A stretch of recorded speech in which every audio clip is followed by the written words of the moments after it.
We all feel it, don't we? That push and pull between feeling trapped and feeling free.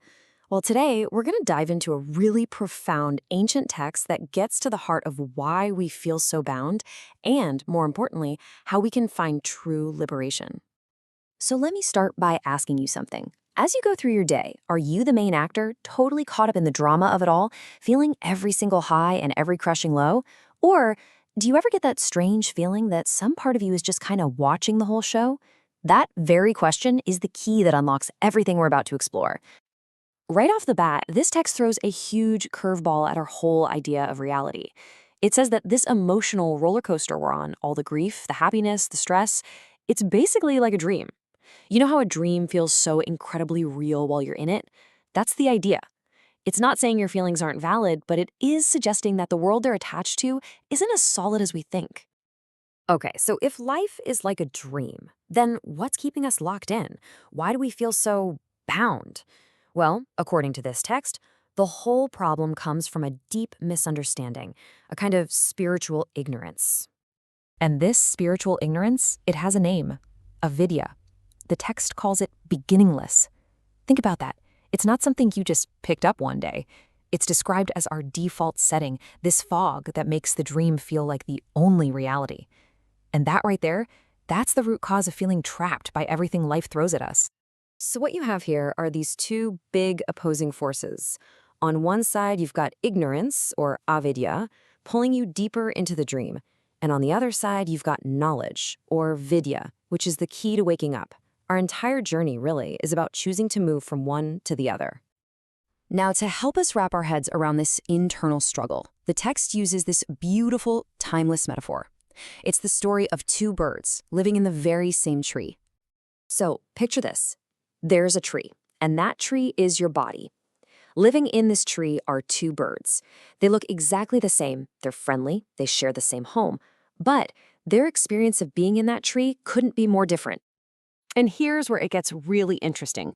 Look at this comparison. You've got the eater bird. This is the part of us that's constantly grabbing and eating the fruits of the tree. The sweet ones, the bitter ones, all the consequences of our actions.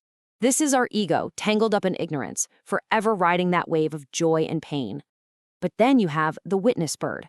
This bird just watches. It doesn't eat. It represents our true self, the part that's made of knowledge. It stays calm, detached, and eternally free, even while sitting in the exact same tree. So the whole point of this, the big goal, is to start shifting our identity, to stop thinking we're the frantic fruit-eating bird and realize we're actually the calm, observing one. It's all about cultivating the mindset of that liberated soul. And this quote just nails that feeling. A wise person still lives in their body, but they don't identify as their body. It's exactly like waking up from a dream. You suddenly realize, oh, I was the one dreaming the whole time, not just a character stuck inside it. So what does this liberated person actually look like? Well, the descriptions are fascinating and probably not what you'd expect. They're unattached, moving through life like the wind, totally untouched. They're not bothered by praise, they're not bothered by insults. They don't waste time judging other people. And this one is wild. They might wander around looking kind of dull or simple because all of their happiness, all their satisfaction is happening on the inside. This table really lays it all out, side by side. The difference couldn't be more clear. Take any situation. The bound person, the eater bird, thinks, I am doing this, and gets all tangled up in the results. The liberated person, the witness bird, still acts, but without that ego. When hardship hits, the bound person is a mess. The liberated person, steady. It all comes back to that same question. Are you lost in the dream, or are you the dreamer? Okay, I know what you might be thinking. This level of detachment, it sounds, well, kind of impossible for most of us, right? The good news is the text gets that, and it offers a much more accessible path to help us bridge that gap between the two birds. This is a really profound shift. It's a practical path for those of us whose minds are always racing. The instruction is so simple, yet so powerful. If you can't be still, then just dedicate your actions. Do whatever you have to do, but do it without expecting anything back, as an offering to something greater than yourself. And here's the most encouraging part. It's not about being a perfect scholar or a brilliant philosopher. The text makes it clear that anyone who approaches with simple, undivided devotion, whether they get all the deep philosophy or not, is considered the greatest. Your intention is what matters, not your intellectual gymnastics. All right, so what does this path of devotion actually involve? What do you do? Well, the text gives us a pretty clear roadmap. It's a whole life kind of practice. It starts with listening to sacred stories and teachings with an open heart. Then it moves to constant meditation, keeping your focus on the divine. And this next one is huge. You offer up all the results of your work instead of claiming them for yourself. And finally, it all culminates in total self-surrender, dedicating your life to service. So where do you practice this? The answer is amazing, literally everywhere.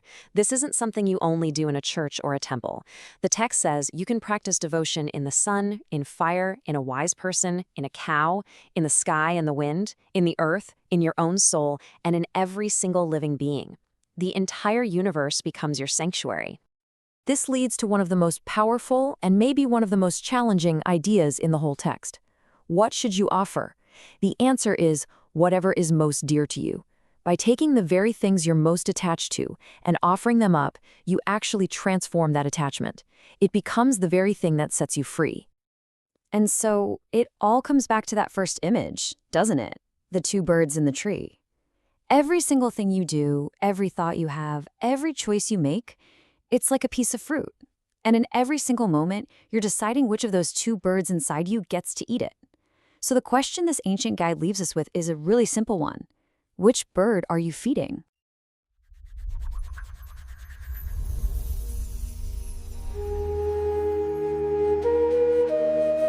Welcome back to the Deep Dive. Today, we are taking on what feels like the ultimate human dilemma, doesn't it? This relentless pursuit of freedom. It really is. We build these incredibly complex systems, accumulate wealth, optimize our lives. Right. And why? Often because deep down we feel fundamentally psychologically trapped. Yeah, trapped by circumstances, trapped by stress, even just trapped by the sheer amount of information hitting us every single day. That feeling of bondage, it's so powerful, so real. Exactly. It feels real. But what if? What if the source material we're looking at today suggests that this feeling, this whole idea of being trapped, is actually, well, a profound kind of optical illusion? An illusion? What if that feeling of being bound is simply a perspective, a way of looking at things and not, the actual immutable truth of who you are? Yeah, and that's exactly what we're diving into. Our sources today, they come from a conversation of, well, immense spiritual and practical significance. It's Canto 11, Chapter 11 of the Uddhava Gita. A dialogue between the Supreme Lord and his dedicated friend and attendant, Uddhava. And it's not just mystical theory, is it? It feels more like a detailed, systematic manual. Absolutely. A manual for understanding the precise mechanics of how we imprison ourselves, what a truly liberated person actually looks like, and importantly, the one path that kind of shortcuts the whole process. Unwavering devotion. So our mission in this deep dive is really to be your guides through this manual. How do these ancient concepts translate into something practical for you, our listener, to, cut through the mental clutter? Filter the signal from the noise, achieve some real, lasting clarity in the middle of all this modern chaos. That's the goal. And the text, it jumps right in, doesn't waste any time. It sets the context immediately.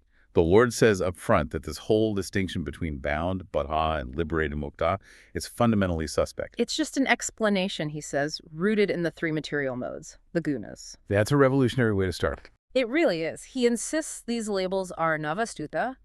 They are not actually real or factual for the core essence of the self. The very idea that you are bound or that you're striving for liberation, Right. It's just an explanatory framework we use. A framework for stuff that's rooted in Mayamalatva. Rooted in illusion, exactly. Strip away the illusion, he suggests, and those labels, they're empty. They don't hold up.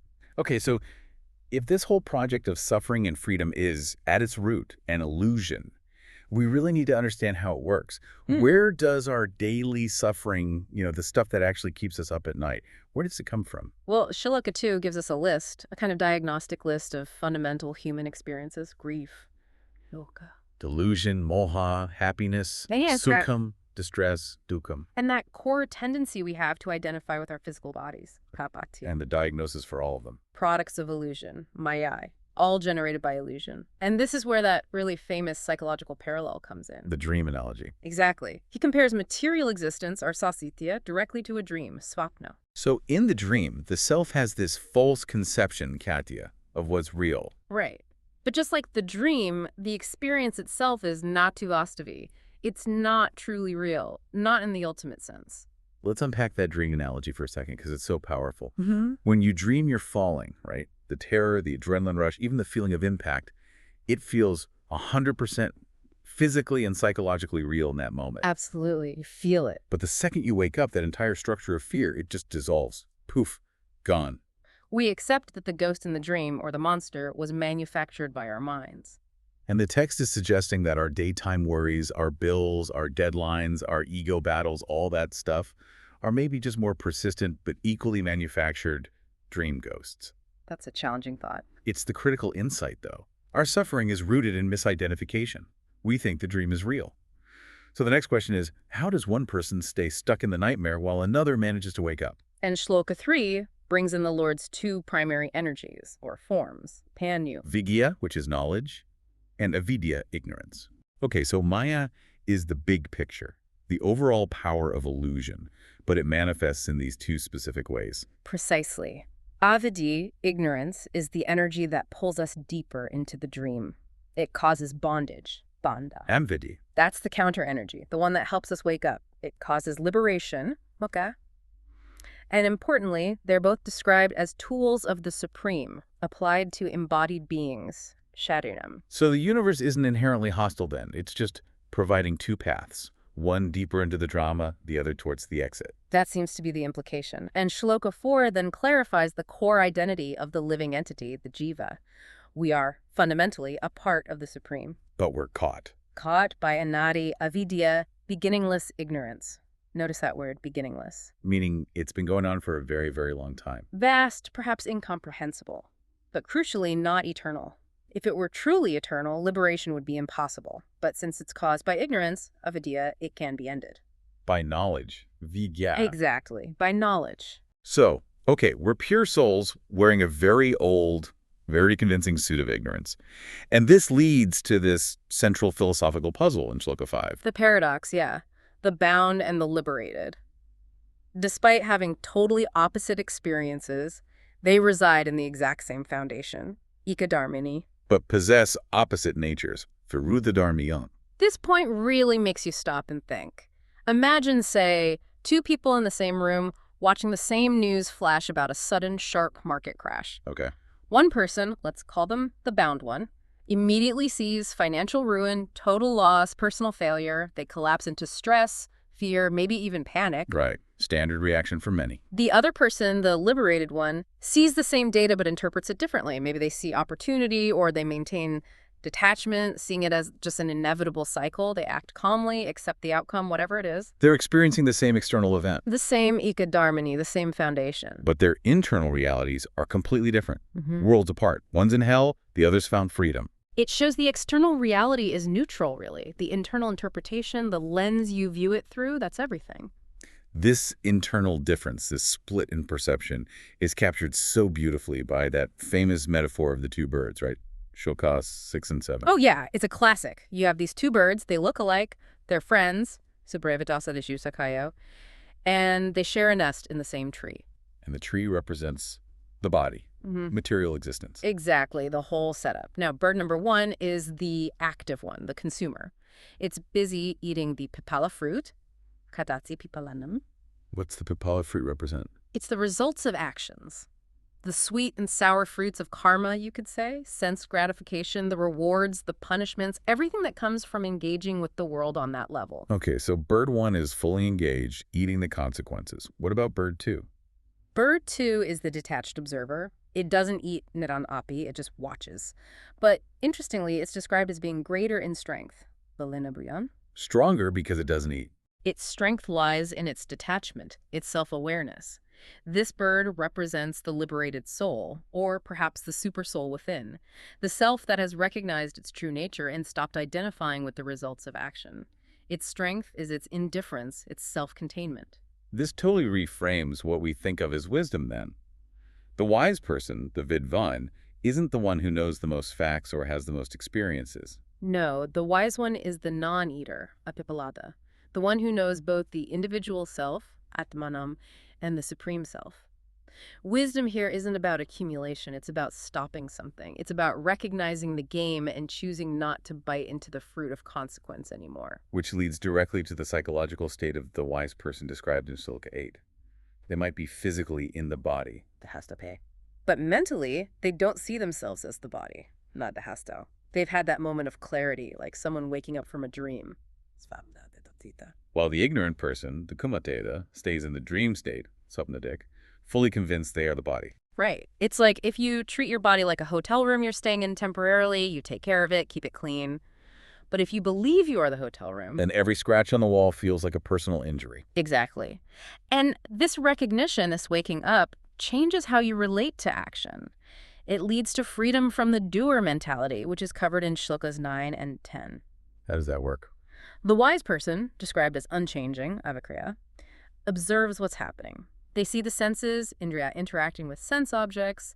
They see the material modes interacting with other modes. Yeah. It's all just happening. Like watching a machine operate. Sort of. And because they're just watching, they don't jump in and claim responsibility by thinking, I am the doer. Aha kurya. Okay, but here's the practical question that always comes up for me, and probably for our listeners. If I stop thinking I am the doer, doesn't that kill motivation, especially at work or in any project? That's a really common concern. If I don't feel personal ownership over the success or failure, why would I even bother trying? Why act at all? Yeah, does it lead to just apathy? That's the crucial challenge, and the text addresses it by clarifying what is actually doing the action. It says the ignorant person, abhuta, acts under the influence of the modes, gutta bhavyena. Okay. And they claim, I am the doer, kartasmi iti, for actions that are actually, according to the text, controlled by providence or destiny, daivatina. It's this false identification claiming credit for something driven by larger forces that binds them, nibatere. So it's not that the action itself stops, it's that the ego stops grabbing the credit or the blame for the action. Precisely. The body, the mind, nature itself, they perform their functions. The wise soul simply observes, maybe directs the action consciously, but without getting attached to the result. They act more like a conduit, perhaps, than the ultimate origin point. Got it. So the detached person, the virakta, they don't just sit around doing nothing. Not at all. Shlokas 11 and 12 make that clear. They engage in all the normal daily activities, lying down, sitting, walking, bathing, seeing, eating, hearing, the whole lot. But the key difference is they don't become bound by those actions, natata bhatyate.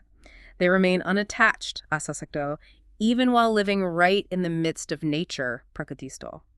and the text gives these amazing analogies for that state of perfect detachment. Yeah, really stunning comparisons. It likens the liberated being to three things that are everywhere, but are never stained or limited by what they encounter. First, the sky, calm. Right. The sky contains everything, clouds, wind, smoke, pollution.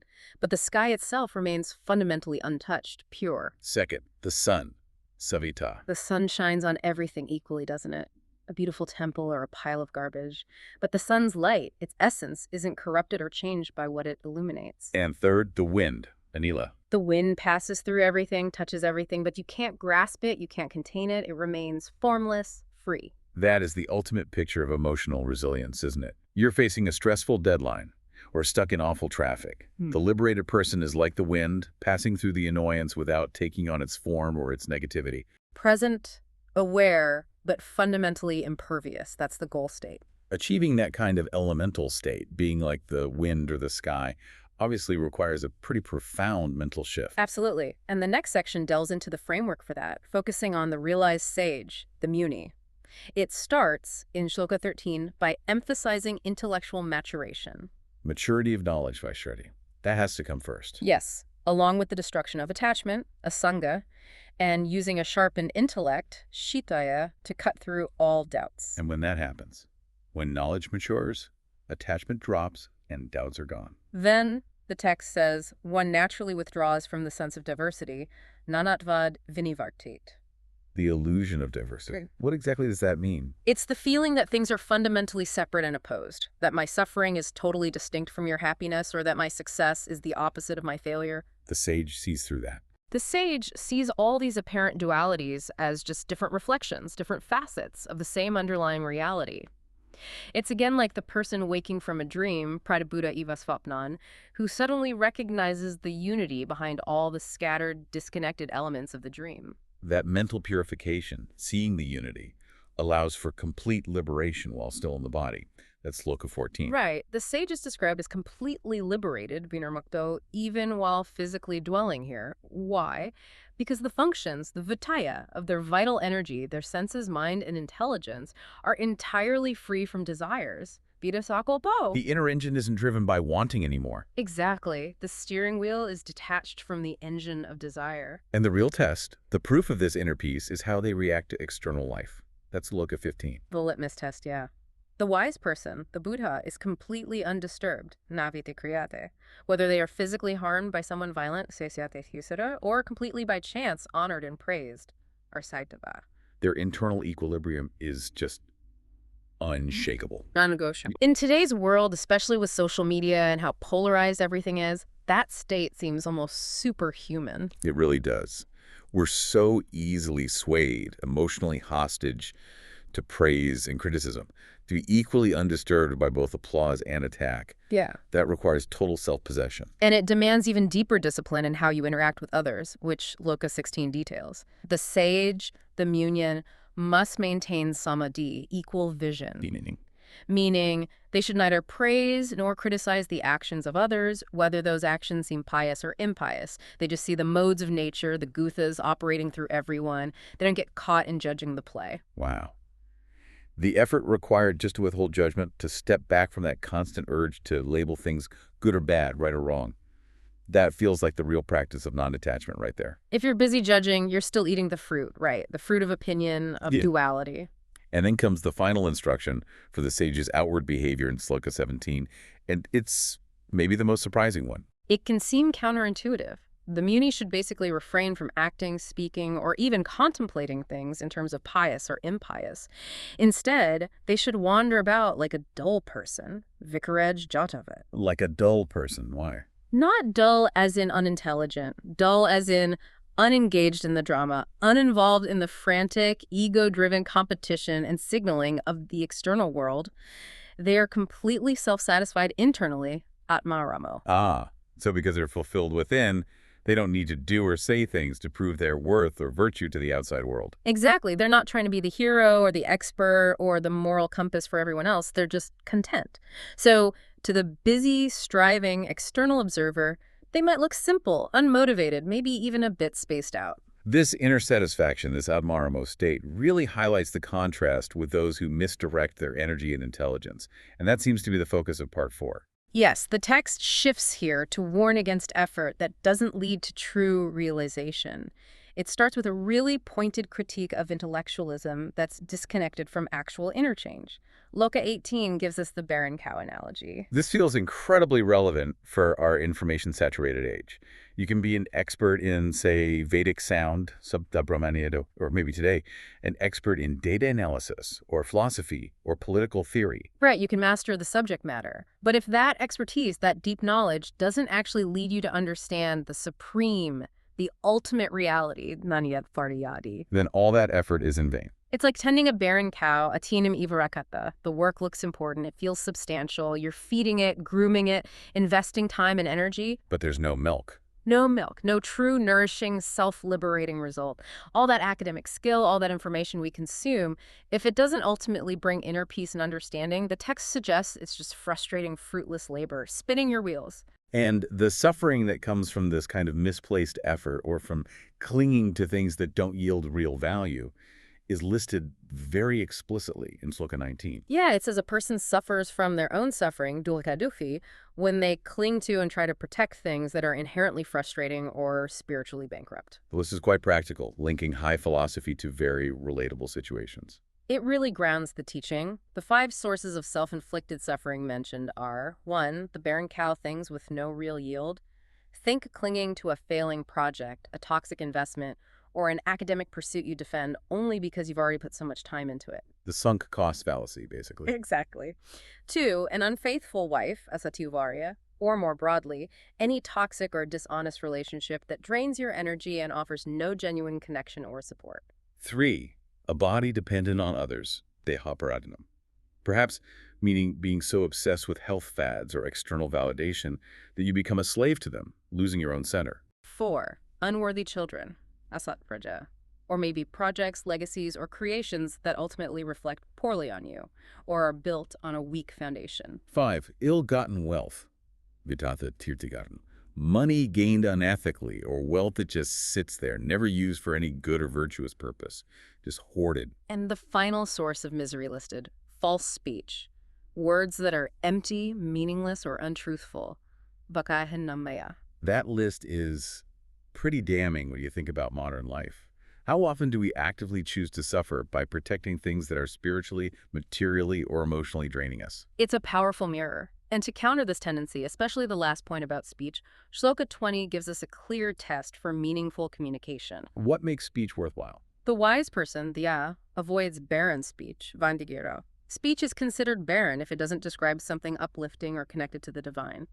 Specifically mentioned are the Lord's purifying activities, the great cosmic cycles of creation, maintenance, and annihilation, or the inspiring stories and pastimes of the divine incarnations. Wow.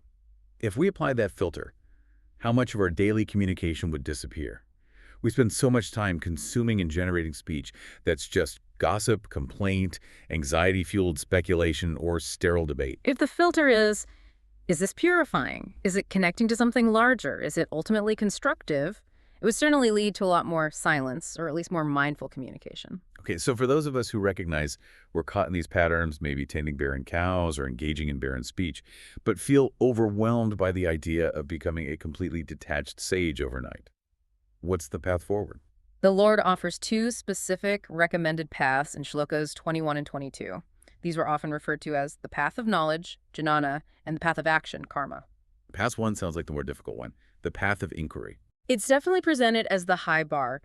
Through focused inquiry, jijasaya, you consciously work to give up the illusion of diversity, nanatva brahmam. You purify the mind, making it passionless, virajamano. You intentionally cease all external desire-driven activity, uparametta, and you offer your mind directly to the all-pervading supreme. That sounds like the path of the ascetic, the renunciate. Intense internal work requiring immense mental stillness and detachment. It is. It's incredibly challenging for someone living an active life in the world. Which is probably why the text immediately offers path 2, the path of dedicated action, karma. Exactly. It says if you're unable to keep your mind steady and fixed, niskalam, in Brahman, in that ultimate reality. Which is most of us, let's be honest. Right.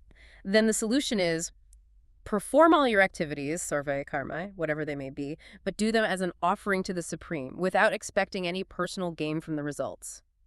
So if you can't stop the mind and body's momentum, you redirect it. You harness the flow. You use the flow of action itself, but you crucially detach your ego from the outcome. The work still gets done, maybe even more effectively, but the spiritual credit, so to speak, goes to the divine. This frees the individual from the binding consequences of karma. You act, but you're not bound by the acting. Okay, so we've seen the detached sage, the muni, who achieves liberation through internal cessation. And we've seen the path for the rest of us, the struggling jiva, using dedicated action. Now the conversation seems to shift to really pin down what a truly virtuous person, a saint, a sadhu actually looks like in practice. Yes, Uddhava asks a very direct question. In Shloka 26, he basically says, okay, please tell me, what is your definition of a saintly person, a sadhu? And what kind of devotion, bhakti, is actually respected by those virtuous people? He wants a practical blueprint for excellence, a standard to aim for. Exactly. And the Lord responds in Shlokas 29 through 31 with this incredibly comprehensive list. There's something like 27 distinct qualities mentioned. It's quite a list. Yeah, listing them all might be a bit much. Maybe we can group them. Make them more actionable for someone listening. Good idea. I think we can see 3 core pillars emerging from that list. Pillars that define true saintliness in a way that resonates today. Okay, what's the first pillar? Pillar 1, social and emotional resilience. This is really about how the saint interacts with the world around them. They need to be merciful, krapulu, deeply tolerant toward all beings, and fundamentally a benefactor to everyone. Sarvopakaraka. Not just tolerant, but actively helpful. Actively helpful, yes. And crucially, they must be equal to all. Samal-san, no playing favorites, no prejudice, and their general demeanor should be gentle, Put together, this means they aren't easily offended. Their default mode is kindness and practical help no matter who they're dealing with. That goes way beyond just doing no harm. It's proactive goodness. Okay, pillar 2. Pillar 2, radical inner purity and control. This focuses on self-management, the internal landscape. The sadhu must be pure, shitsa, both outwardly and inwardly. They need to be self-controlled, tanto, peaceful, janta, steady, sthiro, and always vigilant or mindful, apramata. Vigilant against what? Distraction, temptation. Yes, against falling back into illusion. And perhaps most importantly in this pillar, their intelligence must be undisturbed by desires. Kamaya hatada. Desire isn't driving their thoughts or decisions. The list also mentions moderate eating, book, which reminds us that this kind of self-mastery often starts with basic physical discipline. This pillar feels like the engine room. If the inner mechanism is still corrupted by uncontrolled desire, the external actions, pillar 1, won't be sustainable or genuine. Exactly right. It's the foundation. And that brings us to the third crucial pillar. Which is? Pillar 3. Detachment and freedom from ego. This is about their relationship with material things and status. The sadhu is defined by having no possessions, or maybe more accurately, no attachment to possessions, akanikana.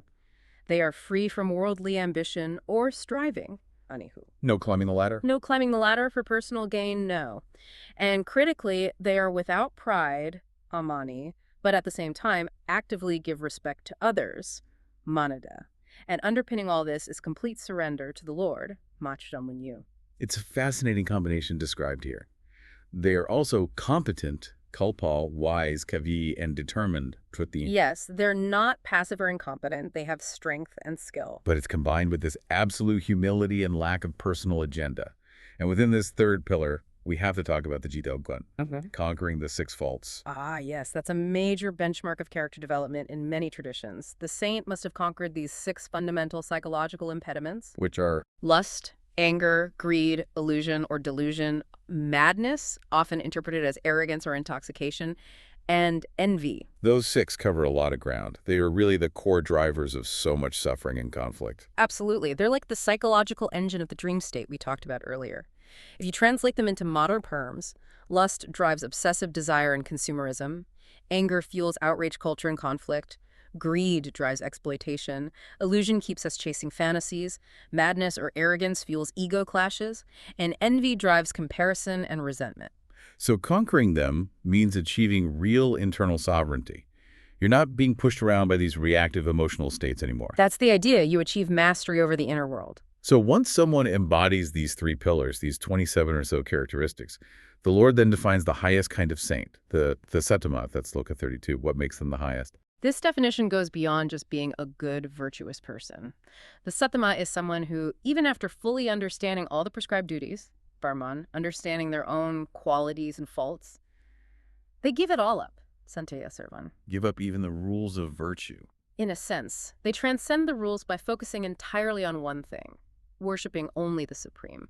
It's presented as devotion, overriding even meticulously defined morality.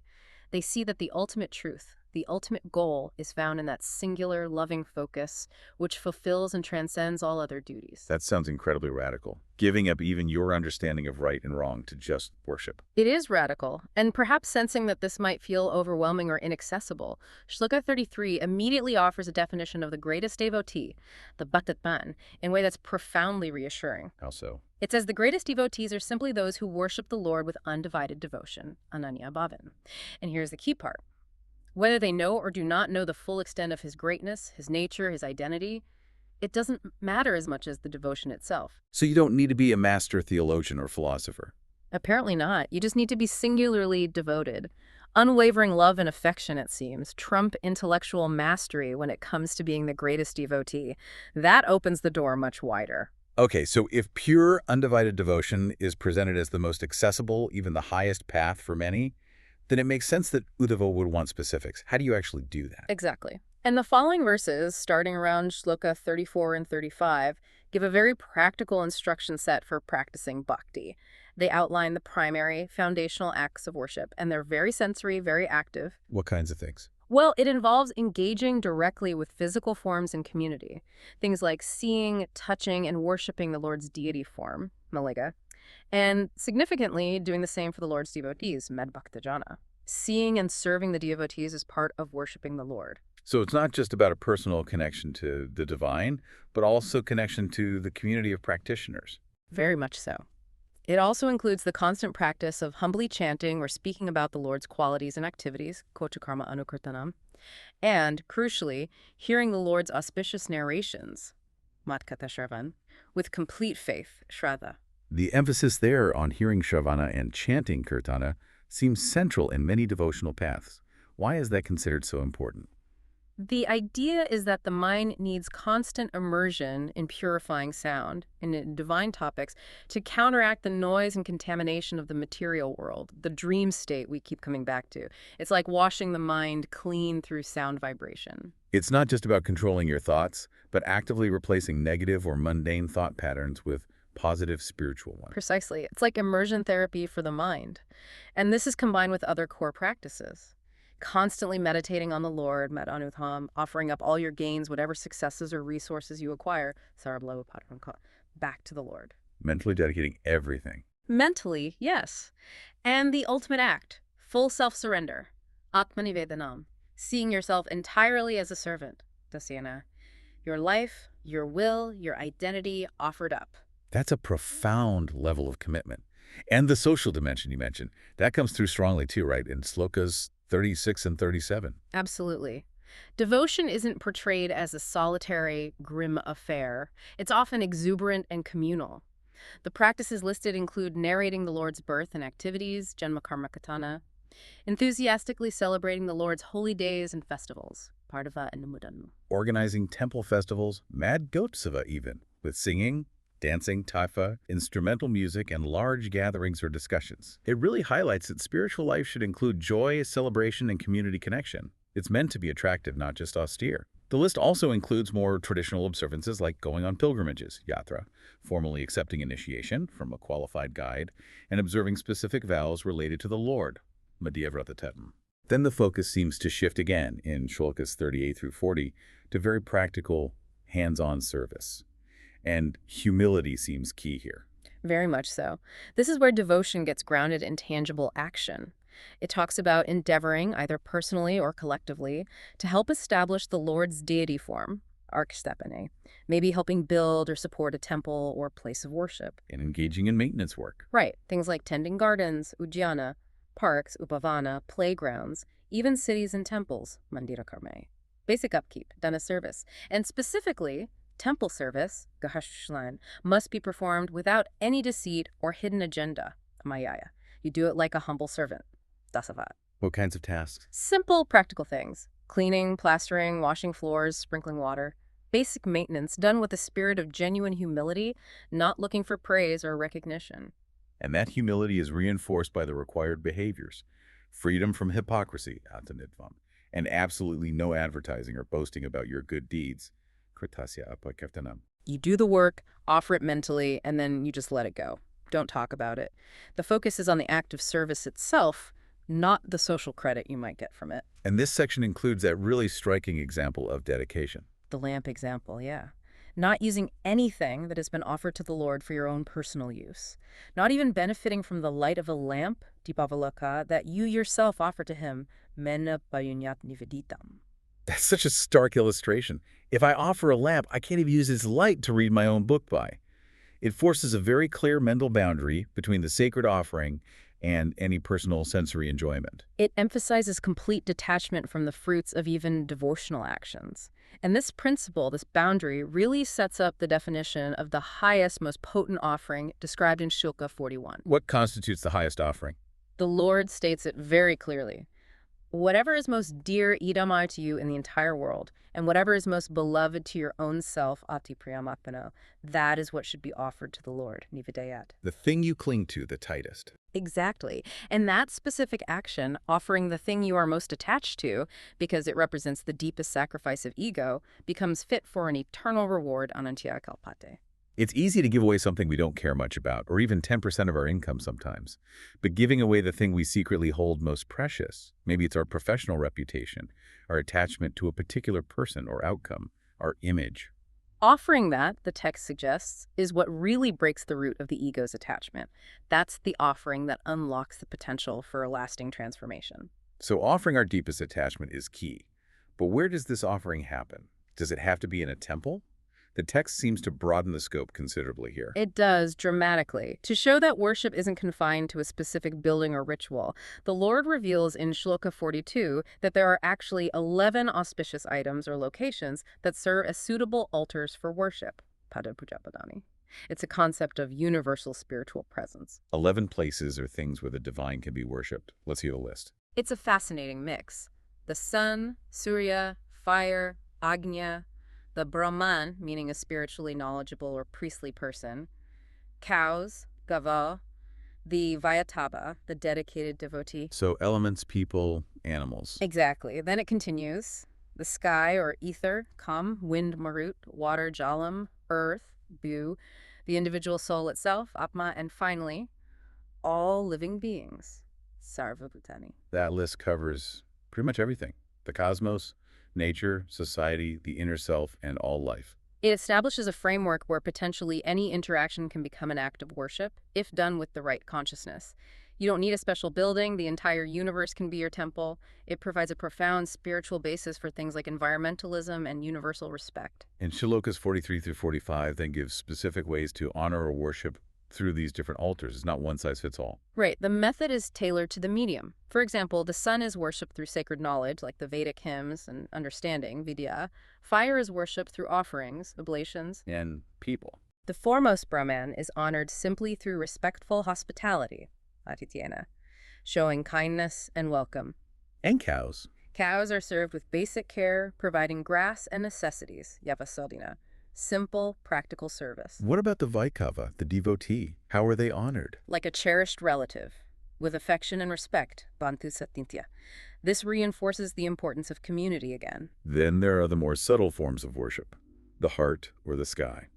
Worshipped through fixed, focused meditation, dhyananitya. Internal focus. And the wind? Worshipped with a focused mind, recognizing its vital importance, mukhyatya. Water is worshipped with offerings, starting with water itself, toyapurastate. The earth, the ground, is worshipped with heartfelt mantras and offerings placed upon it, mantra hidaya. It beautifully integrates the internal and external, and then the two highest forms seem purely internal or universal. Yes, dedicating the individual self to the supersoul within, that internal offering, and perhaps the pinnacle, worshipping the knower of the field, the divine consciousness, Deatranyam, equally samattvena within all living beings, Sarvabhutani. That last one, seeing and worshipping the divine equally in every single being. That feels like the ultimate antidote to the illusion of diversity we talked about earlier. It has to be. You cannot genuinely practice that kind of worship while simultaneously harboring hatred, judgment, or indifference towards any living being. It forces a state of universal empathy and respect. So while the universe is the altar, Soka 46 does circle back to traditional deity worship too. Yes, it confirms that worshiping a specific deity form is still a valid and powerful method, but the emphasis is on how it's done. With concentration, samya meditating deeply on the form described here as the peaceful four-armed form, placed properly on an altar.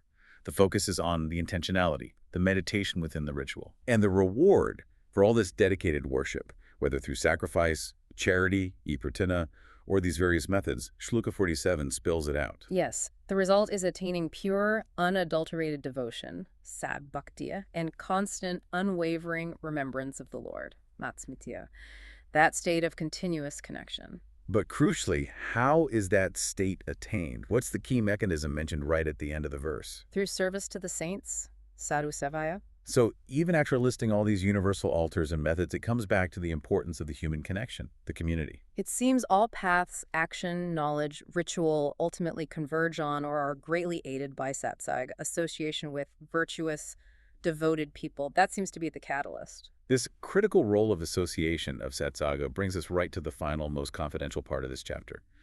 The Lord seems to summarize the entire discussion in Sloka 48 with a very clear, almost blunt statement. He does. He says that generally, priyan, meaning for the most part, or usually without engaging in devotional service, bhakti yogena, and critically, without the association of devotees, satsojina vina, there's really no other direct means, no payovidyata satya, to reach him. No other direct means. No other truly effective, straightforward path. Why? Because he is the ultimate destination, the ultimate shelter of the saints themselves. Their association naturally leads you towards him. Wow. That feels like the supreme secret being laid bare right there.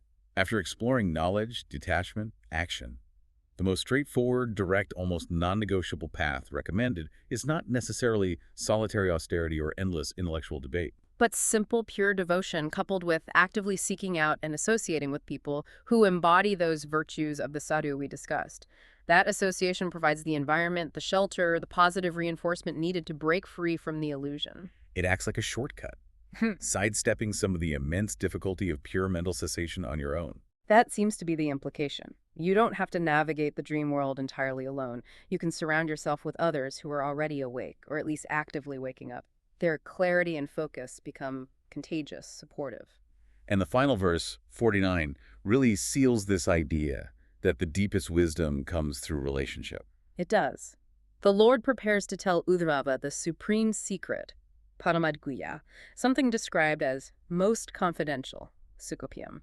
And why is he sharing it? Because Uddhava is his servant, his dear friend, his companion, Pritsotsaka. Exactly. The final door to the deepest wisdom isn't kicked down by intellectual brute force alone. It's open through intimacy, trust, and that loving relationship. #autag Otiro no. Okay, let's try to bring this incredibly rich, deep dive home. We started with the idea that our common experience of being bound, of suffering, is fundamentally like a dream, rooted in illusion, in Maya. Right. And the goal isn't necessarily to fight the dream, but to wake up within it, to achieve detachment, like that second bird in the tree, the non-eating one. By recognizing that your true self is the unchanging witness, unaffected by the world, much like the analogies used. The sky, the sun, the wind. And if the direct, difficult path of just stopping the mind, achieving total mental cessation, feels too steep, Which it does for many of us. then the text offers two very accessible routes. Either the dedicated path of inquiry, constantly analyzing and working to dissolve that illusion of diversity, or, perhaps more practically for many, the path of dedicated action doing everything you do, but without personal expectation, offering it all up. And for immediate practical guidance on how to live, those 27 characteristics of the sadhu, the saintly person, grouped into those pillars. Social resilience, inner purity, freedom from ego. That's the ultimate checklist, isn't it? For your own self-improvement and also for evaluating who you might want to associate with. Are you mastering those 6 inner faults? Are you genuinely compassionate, truthful, steady, humble?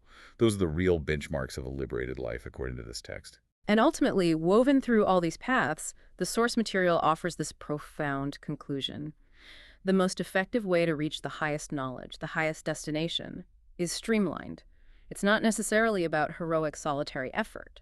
But through actively seeking satsang, good association, the company of the virtuous, and combining that with the consistent practice of bhakti, of devotion. That combination seems to be the recommended fast track. So based on all that, here's our final provocative thought for you, the listener, to take away and reflect on. It comes from that idea in Sloka 41 about the highest offering. The text says the ultimate measure of devotion, the action that yields an eternal reward, is offering the one thing you hold most dear. So the question for you is, what is that one thing, that one identity, that one ambition, that one relationship, that one possession that deep down you are most attached to? What is it that, if you could truly offer it up, mentally surrender it to the divine, would immediately and irrevocably change your entire internal relationship with the world? Think about that single highest potential sacrifice as you continue your own journey towards clarity and freedom. Until the next deep dive, try to remain vigilant, stay compassionate if you can, and maybe think a little more carefully about the company you keep.